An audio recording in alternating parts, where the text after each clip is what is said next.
আপন গতিতে ছুটে চলছেন ব্যবসায়ী থেকে রাজনীতিবিদ বনে যাওয়া মার্কিন প্রেসিডেন্ট ডোনাল্ড ট্রাম্প।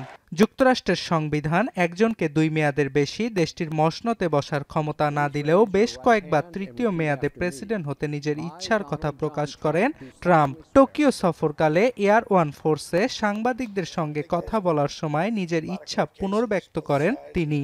জানান ভাইস প্রেসিডেন্ট নয়, তৃতীয় মেয়াদে প্রেসিডেন্ট পদের জন্য লড়তে চান তিনি। এ সময় ট্রাম্প কথা বলেন ভ্যান্স রুবিও জুটি নিয়েও। তার বিশ্বাস 2028-এর নির্বাচনে এই জুটি প্রেসিডেন্ট ভাইস প্রেসিডেন্ট পদে দাঁড়িয়ে গেলে তাদেরকে থামানো অসম্ভব হবে। It's certainly possible. Look, I mean, if the President Trump thinks there's a path open to someone who's been elected twice to run for a third term, I think that'd be a real threat to the President Trump's party. Former President Obama is much younger, has much higher general national approval rating, and has since he exited office. যুক্তরাষ্ট্রের সংবিধানের 22তম সংশোধনী পরিবর্তনে আদালতের দ্বারস্থ হবেন কিনা এমন প্রশ্নের জবাবে ট্রাম্প বলেন বিষয়টি নিয়ে তিনি এখনই ভাবছেন না, কেননা এই বিধানটি তৃতীয় মেয়াদে বাধা হয়ে দাঁড়াবে ট্রাম্পের ইচ্ছা পূরণের পথে। এদিকে যেহেতু ট্রাম্প সরাসরি প্রেসিডেন্ট নির্বাচনে অংশ নিতে পারবেন না, তাই অনেক সমর্থক তাকে 2028-এর নির্বাচনে ভাইস প্রেসিডেন্ট হিসেবে দাঁড়ানোর পরামর্শ দিয়েছেন। তাদের অভিমত, যিনি নতুন প্রেসিডেন্ট হবেন তিনি পদত্যাগ করলে সেই আসনে বসবেন ট্রাম্প। তবে এ বিষয়ে মার্কিন আইনে রয়েছে বিধিনিষেধ। সম্প্রতি ট্রাম্পপন্থী বক্তা স্টিভ ব্যানন দি ইকোনমিস্টকে দেয়া এক সাক্ষাৎকারে জানান 22তম সংশোধনী পরিবর্তনের সুযোগ রয়েছে।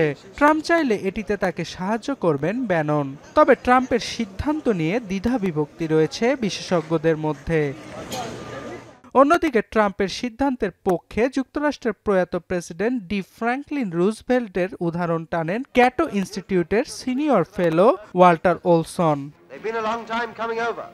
You guess perhaps that they were delayed by action. It was found convincing by a majority of the country that switching to someone else, even someone else from his own party, even his own vice president, would be disruptive, that various important international relationships and knowledge of the situation as the opposition party, but there was no constitutional amendment at the time. 4 মেয়াদে যুক্তরাষ্ট্রের president ছিলেন Roosevelt. তবে চতুর্থ মেয়াদে দায়িত্ব পালনের সময় মারা যান দেশটির ইতিহাসের সবচেয়ে দীর্ঘ সময় ক্ষমতায় থাকা এই প্রেসিডেন্ট। 2016 সালে সবাইকে চমকে দিয়ে প্রেসিডেন্ট হন রিপাবলিকান নেতা ট্রাম্প। এরপর 2020 সালে নির্বাচনে দাঁড়ালেও ডেমোক্র্যাট প্রার্থী জো বাইডেনের কাছে হেরে যান তিনি। তবে সবশেষ 2024-এর নির্বাচনে রেকর্ড সমর্থন পেয়ে জয়লাভ করেন 74 বছর বয়সী ডোনাল্ড ট্রাম্প। অর্ণব প্রসাদ, এখন বিশ্ব।